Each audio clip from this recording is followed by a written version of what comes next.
Rencana Indonesia untuk memindahkan ibu kota dari Jakarta ke Kalimantan Timur merupakan proyek nasional yang berani, sebuah langkah besar yang belum pernah terjadi sebelumnya dalam sejarah negeri ini.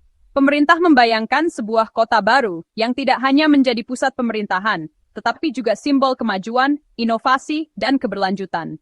Kota ini, yang dikenal sebagai Ibu Kota Nusantara atau IKN, diharapkan menjadi contoh masa depan Indonesia. Sebuah kota yang cerdas, hijau, dan ramah lingkungan, yang mampu menampung generasi mendatang. IKN menjanjikan kota pintar dan hijau, dengan tata ruang yang modern, teknologi canggih, dan ruang terbuka hijau yang luas.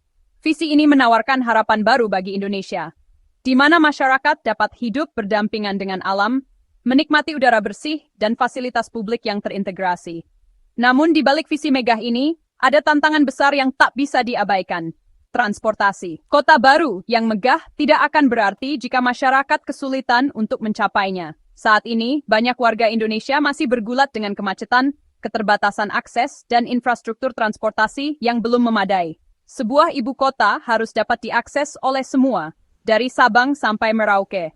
Namun, pertanyaan besar tetap ada. Bisakah masyarakat Indonesia benar-benar sampai ke sana dengan mudah dan terjangkau? Perjalanan ke Kalimantan Timur bukanlah hal yang sederhana bagi banyak orang, terutama mereka yang tinggal jauh dari pusat transportasi utama.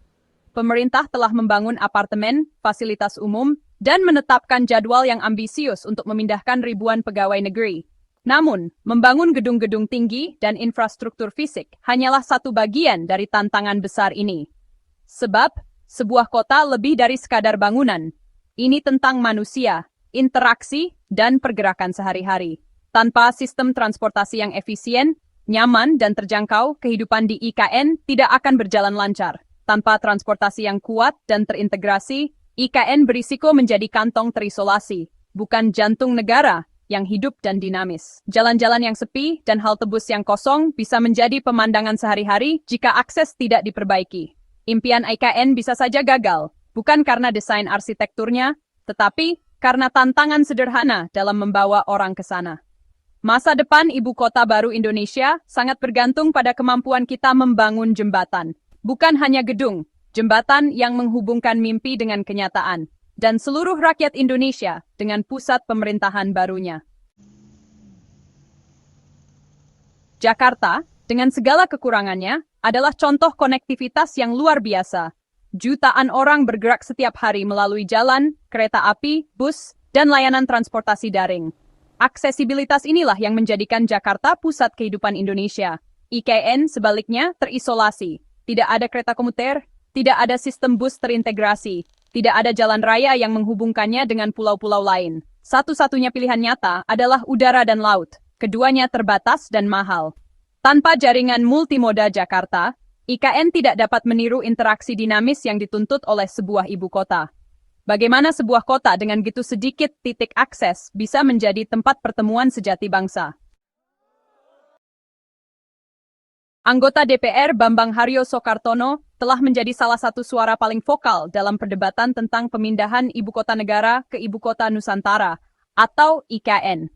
Ia tidak hanya mempertanyakan keputusan tersebut, tetapi juga menyoroti isu-isu mendasar yang mungkin terabaikan di tengah euforia pembangunan. Menurut Soekartono, kelemahan terbesar dari proyek IKN adalah ketidakaksesibilitasnya. Lokasi yang jauh di pedalaman Kalimantan Timur memang menawarkan peluang baru, namun juga menghadirkan tantangan besar dalam hal konektivitas dan transportasi. Ia menegaskan bahwa sebuah ibu kota seharusnya mudah dijangkau oleh seluruh lapisan masyarakat, bukan hanya oleh pejabat, pegawai negeri, atau mereka yang memiliki akses khusus. Kota ini harus menjadi milik semua warga negara, dari Sabang sampai Merauke, tanpa terkecuali. Ketergantungan pada perjalanan udara yang mahal atau rute laut yang lambat akan menciptakan hambatan nyata bagi masyarakat biasa.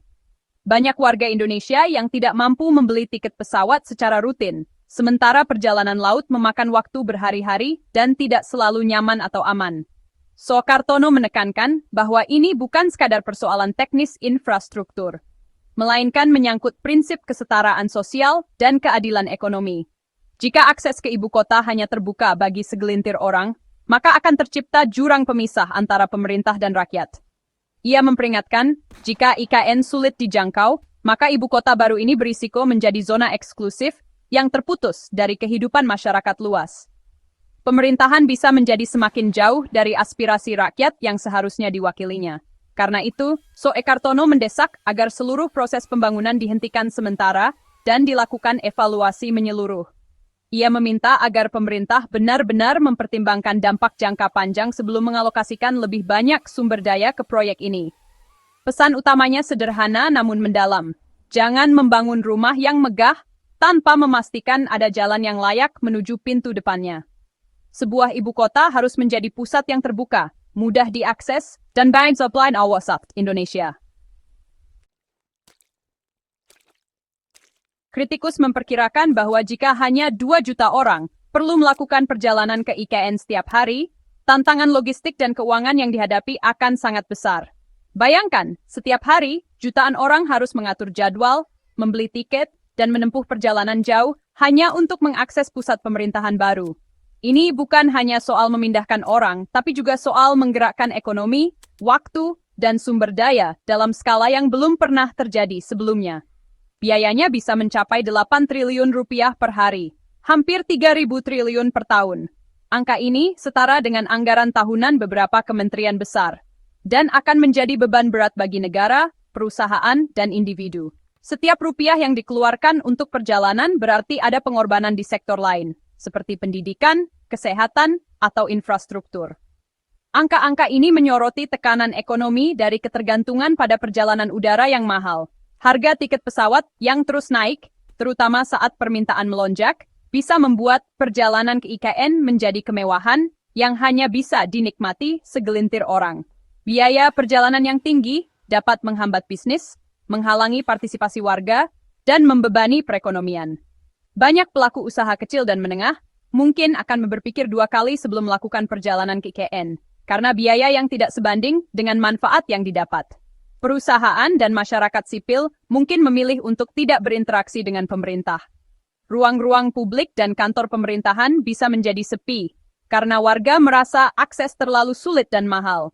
Aksesibilitas harus menjadi pusat perencanaan, bukan sekadar pemikiran di kemudian hari.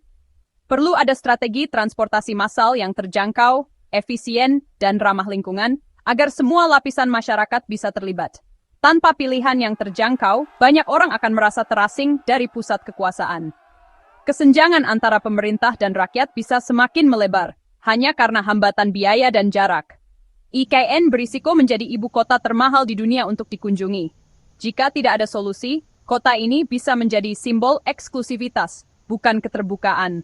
Hambatan finansial dapat mencabut hak jutaan orang dari pemerintahan mereka sendiri. Tanpa akses yang adil, demokrasi bisa kehilangan maknanya siam, dan suara rakyat tidak lagi terdengar di pusat kekuasaan. Gerbang utama IKN adalah perjalanan udara, tetapi kapasitas bandara jauh dari memadai. Bandara VVIP baru hanya dapat menampung 600 penumpang per hari, ditujukan untuk pejabat, bukan masyarakat umum. Bandara komersial utama, SAMS di Balikpapan, maksimal 45.000 per hari. Sangat kecil dibandingkan dengan Jakarta yang lebih dari 150.000. Bahkan jika setiap pesawat di Indonesia terbang ke IKN, itu tidak akan memenuhi permintaan. Ini menjamin harga tinggi, penundaan yang sering, dan kekacauan. Tanpa investasi besar-besaran, perjalanan mencekik konektivitas IKN. Perjalanan laut adalah pilihan lain, tetapi lambat, berhari-hari, bukan berjam-jam. Seorang pegawai negeri yang dipanggil untuk rapat bisa kehilangan seminggu hanya untuk bepergian. Kapal penumpang jarang dan tidak dapat menandingi kecepatan atau volume yang dibutuhkan. Meningkatkan infrastruktur maritim akan membutuhkan investasi besar yang tidak direncanakan. Perjalanan laut sangat penting untuk barang, bukan untuk pergerakan cepat yang dibutuhkan ibu kota. Mengandalkan kapal adalah fata morgana, itu tidak menyelesaikan krisis aksesibilitas IKN. Tantangannya bukan hanya untuk Jakarta, Sumatera, Sulawesi, Bali, dan NTT, semuanya menghadapi hambatan yang lebih besar untuk mencapai IKN. Penerbangan ke Jakarta sering dan terjangkau, ke IKN lebih lama, lebih mahal, dan seringkali membutuhkan koneksi. Ini bisa membuat daerah merasa lebih terisolasi, bukan lebih terintegrasi. Bagi banyak orang, ibu kota baru mungkin terasa lebih jauh daripada Jakarta. Jika akses lebih sulit, tujuan persatuan nasional akan terganggu. KN, harap diperi persandingan UNAM. Sot sebas try. Seruan untuk menghentikan dan mengevaluasi kembali relokasi IKN semakin meningkat. Anggota parlemen mendesak pemerintah untuk mempertimbangkan kembali sebelum mengorbankan kepentingan publik demi kecepatan. Solusi dapat mencakup infrastruktur jangka panjang, jembatan, feri, atau pemindahan bertahap. Risikonya, membangun kota canggih yang gagal sebagai ibu kota karena akses yang buruk. Bahkan keputusan untuk tetap merayakan Hari Kemerdekaan di Jakarta menandakan IKN belum siap. Sekarang adalah waktu untuk jeda strategis dan pemikiran ulang yang serius. Nasib IKN bergantung pada transportasi. Sebuah ibu kota harus menjadi penghubung bagi semua masyarakat Indonesia, bukan hanya elit. Tanpa akses multimoda yang terjangkau, IKN berisiko menjadi panggung yang terpencil dan kosong. Pemerintah harus menghadapi tantangan ini dengan perencanaan yang jujur dan berbasis data. Hanya jaringan yang kuat dan terintegrasi, jalan, kereta api, pelabuhan, dan bandara, yang dapat menjadikan IKN pusat nasional sejati. Ukuran keberhasilan bukanlah cakrawala, tetapi aksesibilitas untuk semua. Transportasi bukanlah pilihan, itu adalah urat nadi demokrasi dan persatuan.